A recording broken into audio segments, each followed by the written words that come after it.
நாள் 20/2/2026 வெள்ளிக்கிழமை. செய்திகள் வாசிப்பவர் சோபிகா நிஷாந்தன். பானேசியா தமிழின் பிரதான செய்திகள். முதலில் தலைப்புச் செய்திகள். ஜனாதிபதி பிரதமர் மன்னிப்பு கோர வேண்டும். தேர்தல்கள் மாநாட்டில் ஆவேசம். மருத்துவ பீட வரலாற்றில் ஒரே நேரத்தில் அதிக தங்கம் வென்று நயினாதீவு மாணவி அபிராமி சாதனை. நாளை வேட்பாளர்கள் அறிவிப்பு. சொந்த தொகுதியில் களமிறங்கும் சீமான். இந்திய தொழிலாளர்கள் மீது இஸ்ரேலில் இனவரி தாக்குதல். பிரிட்டன் அரசின் சகோதரர் ஆண்ட்ரூ மவுண்ட்-பேட்டன் கைது. தொடர்வது விரிவான செய்திகள். முதலில் தாயக செய்திகள். வடக்கு போய் ஜனாதிபதி அனுரகுமார் திசாநாயக்க மற்றும் பிரதமர் ஹருணி அமரசூரிய ஆகியோர் தெரிவித்த கருத்துக்களை உடனடியாக மீள பெற்றுக் கொள்ள வேண்டும் என கொட்டாபேற்றிய ராகுல் தேரர் தெரிவித்துள்ளார்.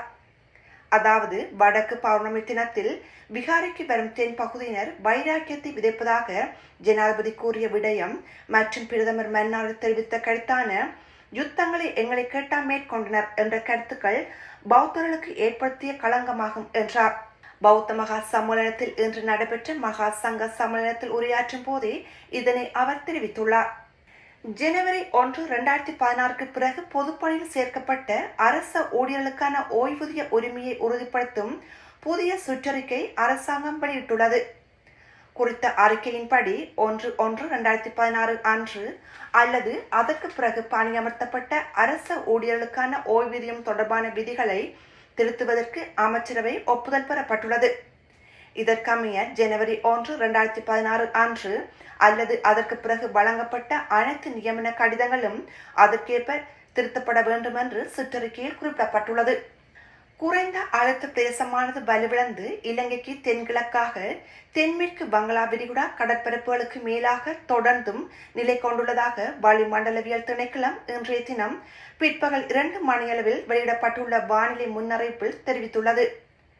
காலை முதல் கம்பாந்தோட்டை மற்றும் மட்டக்களப்பு முதல் திருகோணமலை வரையிலான கரையோர கடல் பகுதிகளில் அவ்வப்போது மழை அல்லது இடியுடன் கூடிய மழை பெய்யும் என சுட்டிக்காட்டப்பட்டுள்ளது. இதேவேளை இலங்கைக்கு கிழக்காக வங்களா விரிகுடா என்று புதிய காற்று சுழற்சி ஒன்று உருவாகியுள்ளது.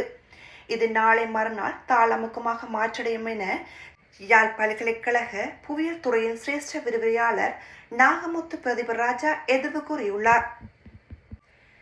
யாழ்ப்பாண பல்கலைக்கழக மருத்துவ பீடத்தில் கல்வி கற்ற யாழ் நயினாதீவு மண்ணை சேர்ந்த செல்வி அபிராமின் நற்குணம் தனது மருத்துவ படிப்பின் பல்வேறு துறையிலும் தனது சிறப்பான திறமையை வெளிப்படுத்தி நேற்று வியாழக்கிழமை ஆரம்பமான யாழ்ப்பாண பல்கலைக்கழகத்தின் 40வது பொது பட்டமளிப்பு விழாவின் ஆரம்ப நாளில் 8 தங்க பதக்கங்களை சுவீகரித்துள்ளார்.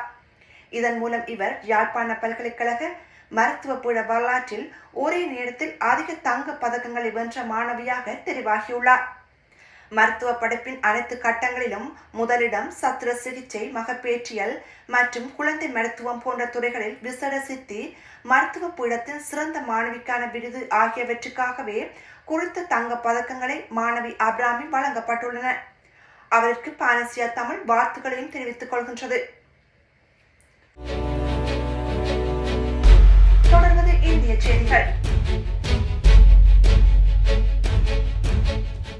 நாம் தமிழர் கட்சியின் ஒருங்கிணைப்பாளர் சீமான் தனது சொந்த மண்ணான சிவகங்கை மாவட்டத்தின் காரைக்குடி தொகுதியில் போட்டியிடப் போவதாக தகவல்கள் வெளியாகியுள்ளன. தமிழ் சட்டசபை தேர்தல் தொகுதி வரும் நிலையில் அரசியல் களம் சூடுபிடித்துள்ளது. அனைத்து தமிழ் கட்சிகளும் தங்களுடைய தேர்தல் பணிகளை வேகப்படுத்தி வருகின்றன. அதில் நாம் தமிழர் கட்சியும் வேகம் காட்டி வருகின்றது. 2010ஆம் ஆண்டு தொடக்கத்தில் இந்த கட்சி 2016 முதல் தேர்தலில் சந்தித்து வருகின்றது என்றாலும் ஆரம்ப காலம் முதல் அனைத்து தேர்தலிலும் தனித்தே போட்டியிட்டு வருகின்றது. இந்த தேர்தலிலும் தனித்தே களம் காண உள்ளது. மொத்தமாக 234 தொகுதிகளுக்கு வேட்பாளர்கள் தேர்வு செய்யப்பட்டுள்ள நிலையில் அவர்களின் பெயர்கள் நாளை திருச்சியில் நடைபெறும் கட்சி மாநாட்டில் அறிவிக்கப்பட உள்ளன என்பது குறிப்பிடத்தக்கது. மேற்கு வங்காளத்தில் சட்டமன்ற தேர்தல் அனல் தகித்த தொடங்கியுள்ள நிலையில் தேர்தல் வெற்றிக்கான ஆயுதங்களில் ஒன்றாக மீனையும் இறைச்சியும் மாற்றியுள்ளார் முதல்வர் மம்தா பானர்ஜி. மேற்கு வங்காளத்தில் திரிணாமுல் காங்கிரஸ் கட்சி ஆட்சியில் உள்ளது. முதல்வராக மமதா பானர்ஜி உள்ளார். இந்த நிலையில் அங்கு விரைவில் சட்டப்பேரவை தேர்தல் நடைபெற இருக்கின்றது. மம்தாவை அகற்றும் வேளையில் பாஜக தேர்தல் பணிகளும் முடங்கி வருகின்றது.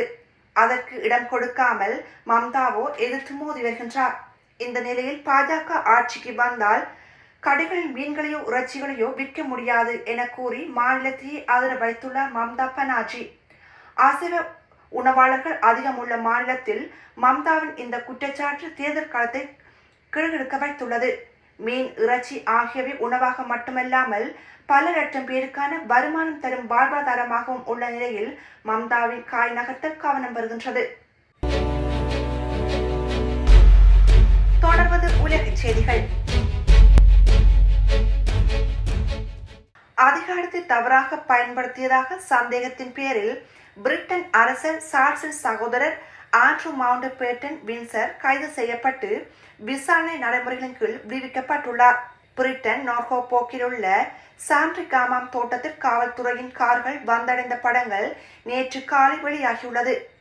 பாலியல் குற்றவாளி ஜெப்ரி எப்ஸ்டீனுடன் ரகசிய தகவல்களை முன்னாள் இளவரசர் மவுண்ட் பேட்டன் வின்சர் பகிர்ந்து கொண்டதாக கூறப்படும் புகாரை விசாரித்து வருவதாக தேம்ஸ் பள்ளத்தாக்கு காவல்துறை கூறியதைத் தொடர்ந்து இந்த கைது சம்பவம் நடந்துள்ளது. ஆண்ட்ரூ மவுண்ட் பேட்டன் தான் எந்த தவறும் செய்யவில்லை என்று தொடர்ந்து கடுமையாக மறுத்து வருகின்றார். ஆண்ட்ரூ தங்கியிருந்த சாண்ட்ரிகாமில் பல வாகனங்கள் காணப்பட்டன. அவை அடையாளங்கள் இல்லாத போலீஸ் வாகனங்கள் என்று நம்பப்படுகின்றது. இஸ்ரேல் நகரமான ஆஸ்கலோனில் 2 இந்திய தொழிலாளர்கள் தாக்கியவர்கள் கைது செய்யப்பட்டுள்ளனர். தாக்குதலில் ஈடுபட்டவர்கள் கைது செய்யப்பட்டுள்ளதாகவும் அவர்கள் மீது விரைவில் சட்ட நடவடிக்கை எடுக்கப்படும் என்று இந்தியாவில் உள்ள இஸ்ரேலிய தூதரகம் தெரிவித்துள்ளது. ஆஸ்கலோன் நகரில் இந்திய தொழிலாளர்கள் தாக்கப்பட்டுள்ளதாக இஸ்ரேலிய ஊடகங்கள் செய்தி வெளியிட்டுள்ளது. இந்த தொழிலாளர்கள் மீதான இந்த தாக்குதலை ஒரு திட்டமிட்ட இனவரி தாக்குதல் என்று அந்த செய்தி விவரித்துள்ளது. இஸ்ரேலின் தெற்கு நகரமான ஆஸ்கலோன் டெல் அவிவ் நகரில் இருந்து 50 கிலோமீட்டர் தொலைவில் காசாவிற்கு அருகில் அமைந்துள்ளது.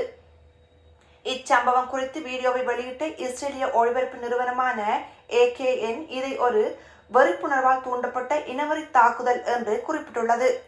இது பொது பூங்காவில் 2 பேர் ஒரு கும்பலால் தாக்கப்பட்டுள்ளதை அந்த வீடியோ காட்டுகின்றது. இந்திய பிரதமர் நரேந்திர மோடி அடுத்த வாரம் இஸ்ரேலுக்கு செல்ல திட்டமிட்டுள்ளது குறிப்பிடத்தக்கது. இத்துடன் பானிஸ்ரீ தமிழின் பிரதான செய்திகள் நிறைவு பெறுகின்றது. செய்திகளை உடனுக்குடன் தெரிந்து கொள்ள பானிஸ்ரீ தமிழ் நியூஸ் வலைவழியை சப்ஸ்கிரைப் செய்யுங்கள். நேரலையில் www.panisritamil.tv என்ற இணையதளம் வாயிலாக தொலைக்காட்சி நீங்கள் பார்வையிடலாம். நன்றி.